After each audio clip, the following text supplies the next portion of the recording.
right, guys, we're going to rock and roll here in a matter of moments. Twitter's looking good, J-Dubs. Excellent. Take a look at the screen for today's headlines. Take a look at the screen for today's headlines. We work hard for you. The only thing we ask in return is you like the show, share the show, spread the gospel, ask questions. That would be great. That's what we would love for the hard work each day. Ginny Who, you're the best. Ginny Who on the retweet. What up? Appreciate the retweet from Ginny Who. A liberty-minded mama, Ginny Who. Take a look at today's headlines. We'll relay them live on air. I'm also going to start with a tweet from Dave McNair and the DTM. He published a tweet today that I found compelling that didn't make it in today's headlines.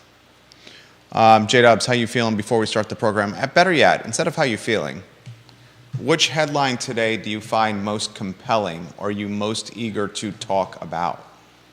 The Head Start headline? Oh, sorry, I shouldn't answer once I ask you a question. That would be rude. That's rude. Yeah, I think that's an interesting one. I think it's, I'm not really sure what Youngkin's thinking about. He's making decisions that seem to be, are they politically based? I mean, is this what do you think is pushing his... Well, back it up. What are you alluding to? Provide some... The narrative behind nixing retail weed sales. Oh, I thought you were going to start with the Head Start program, the child care. No, I mean, that sounds... there's some reasoning behind that makes it a little less... it's a shame that the program is ending or at least changing hands, but it sounds like it's more than just a matter of money. But I feel like nixing the retail weed sales is missing an opportunity, and also not doing any help to the people of Virginia, because weed sales are already happening. Well, no, because it's essentially a black market trade right now. I don't even think it's a black market trade anymore. I understand your point of it being not above board, but all the trades are happening and no one's enforcing it. Is it a black market trade at that point? I couldn't. I mean, how many spots around the downtown mall? And I'm all for a free market. Everyone knows I'm all for a free market. Everyone that watches this program knows that I'm all for legalizing marijuana.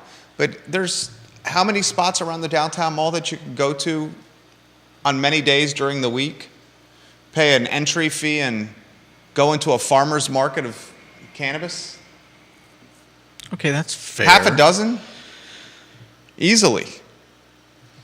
I think it's still missing out on a large amount of tax revenue for the state, as well as perpetuating, just because there are people that are selling it somewhat legally.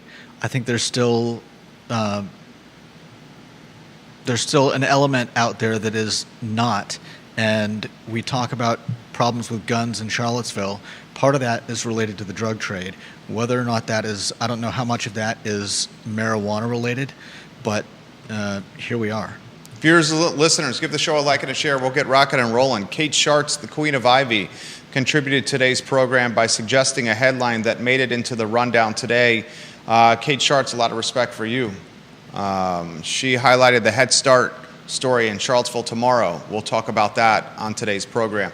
I'm going to start the program with a tweet from David McNair that caught my attention.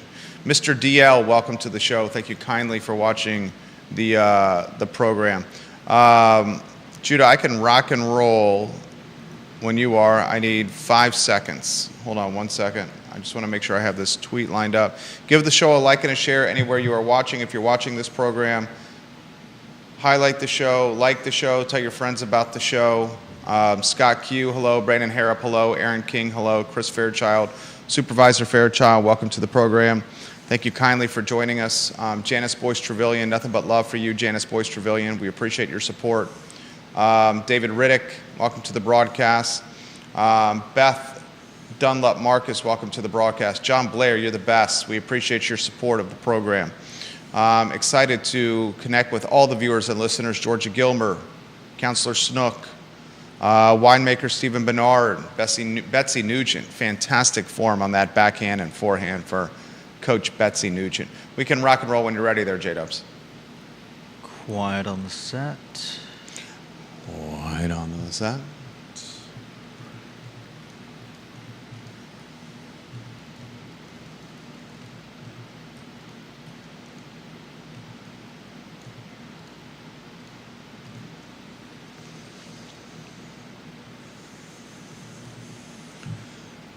Good Thursday afternoon, guys. My name is Jerry Miller. Thank you kindly for joining us on the I Love CVille show. It's great to connect with you through a network that provides localized content wherever you get your social media or podcasting content. A lot I want to cover on today's program. We'll talk Youngkin. I wanted to do a clever pun on what the governor is doing. I started with a headline with bogarting cannabis. But bogarting cannabis just means he's selfishly keeping it to himself.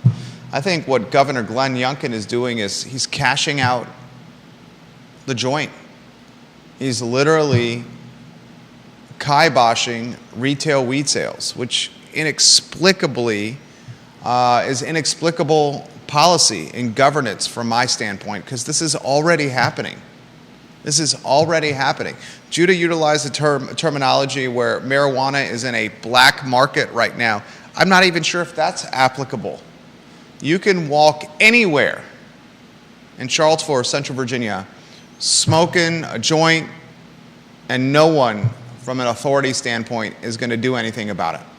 There are roughly half a dozen places around Charlottesville, Virginia right now where you could purchase cannabis of your choice, caliber, color,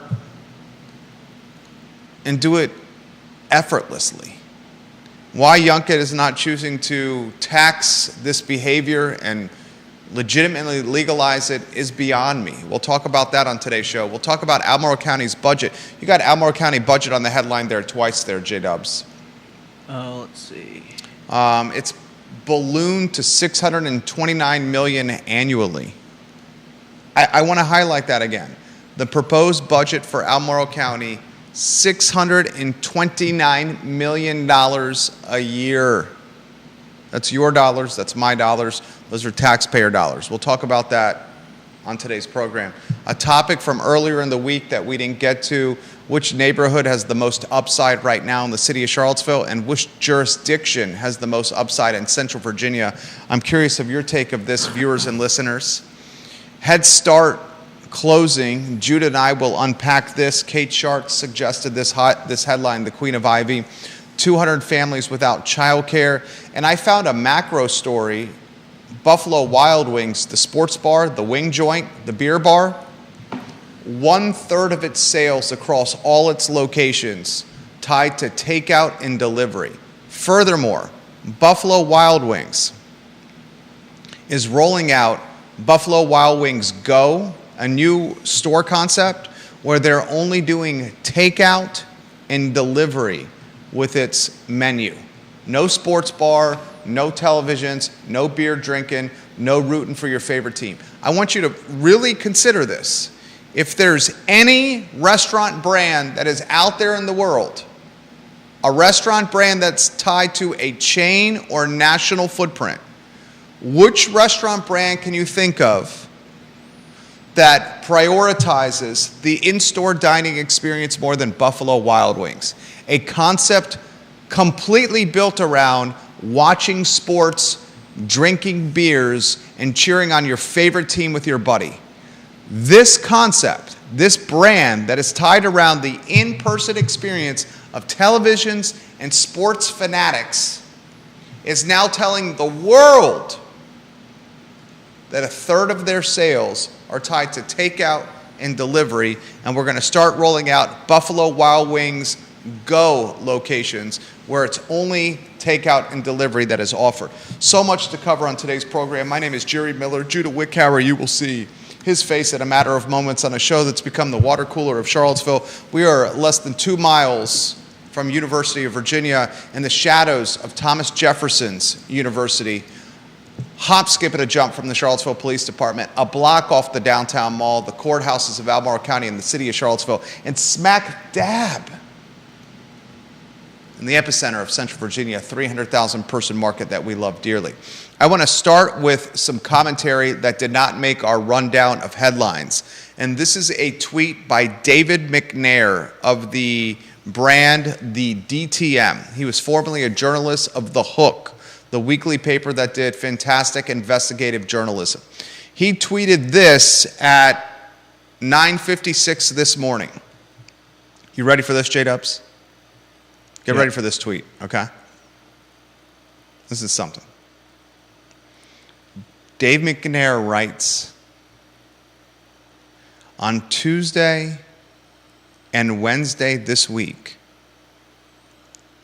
there was a bomb threat at Planet Fitness, the city's first shooting and murder, a man with a machete subdued with foam bullets, an officer-involved shooting on Interstate 64, and a man stopped with a loaded gun at the Charlottesville airport. Wow.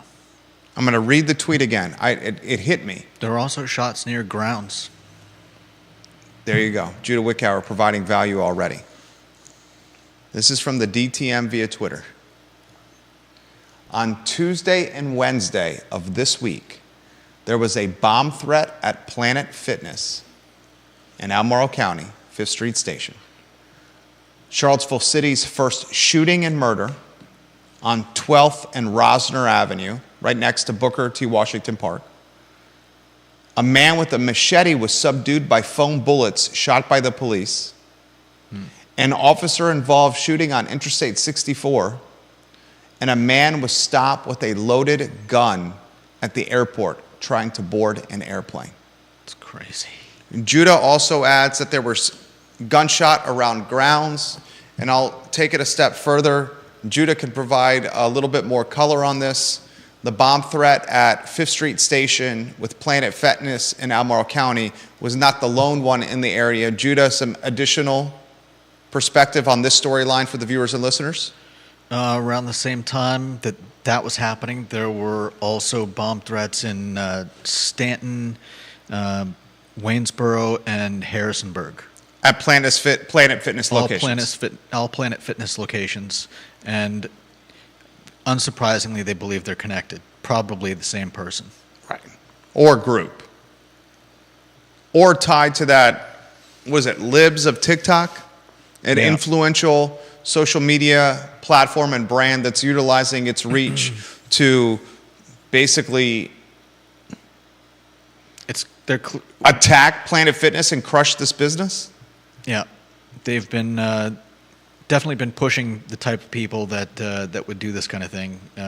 So they may not be directly involved or in charge, but utilizing their influence to encourage. Definitely. All right, so there's a lot to cover on the program when these type of headlines or storylines don't make the rundown, which you see on screen. If you could get the first lower third on screen. Deep Throat says Youngkin is firing up the weed whacker. I went with the weed reference. He cashed out retail sales. Set the stage, set the table with the storyline, if you could, for us. Judah B. Wickower, key contributor to this Fine and Fair talk show. Well, of all the states that have started passing legislation to allow legal marijuana sales in their states, Virginia is the last, and we have not passed it yet. This is a $3 billion reported value of the Virginia's illicit marijuana market. Whether or not that is whoever it is that is in charge of that market or who is profiting from that market, that is an incredible amount of money. And an independent estimate came up with the figure that marijuana sales would have generated over $95 million in tax revenue for Virginia. So I think, you know, it's a lost opportunity, and it's something that that we're seeing around the United States. This is not Virginia